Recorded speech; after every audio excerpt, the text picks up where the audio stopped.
Incumbent French President Emmanuel Macron and his far-right rival Marine Le Pen were on the offensive as they made their final appeals to the electorate ahead of Sunday's runoff vote. Centrist, pro-European Macron has consistently led the polls against his anti-immigration, eurosceptic challenger, well outside the margins of error.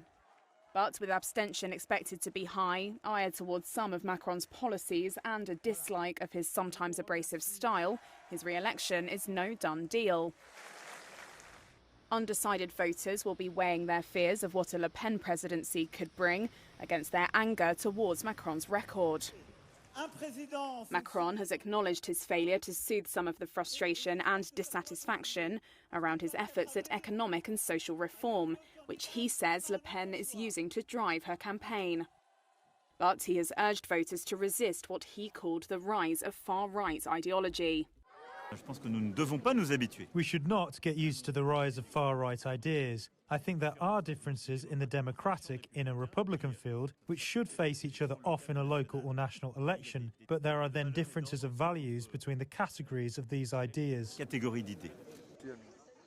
Le Pen's policies include a ban on Muslim headscarves in public, giving French nationals priority on jobs and benefits, and limiting Europe's rules on cross-border travel. She claims Macron embodies an elitism that has failed ordinary people. In the face of this cold oligarchy who grab power, in the face of a self-proclaimed arrogant and moralistic elite, we are the voice and the soul of the silent majority.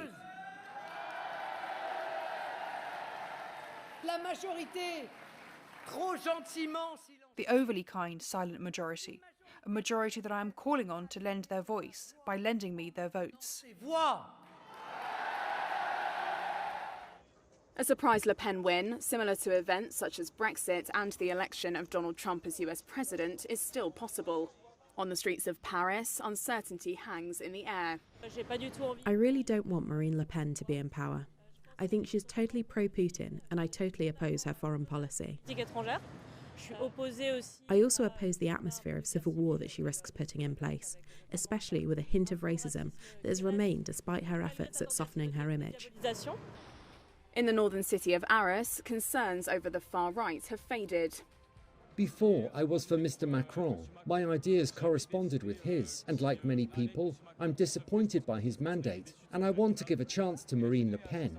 I really support her, with my heart. I studied her background, and she has improved a lot since 2017, when she last ran for president. 4 recent surveys published after Wednesday's tense TV debate showed Macron's score as either stable or rising slightly. But they also put the voter turnout rate at between 72% and 74%, potentially the lowest for a presidential runoff since 1969.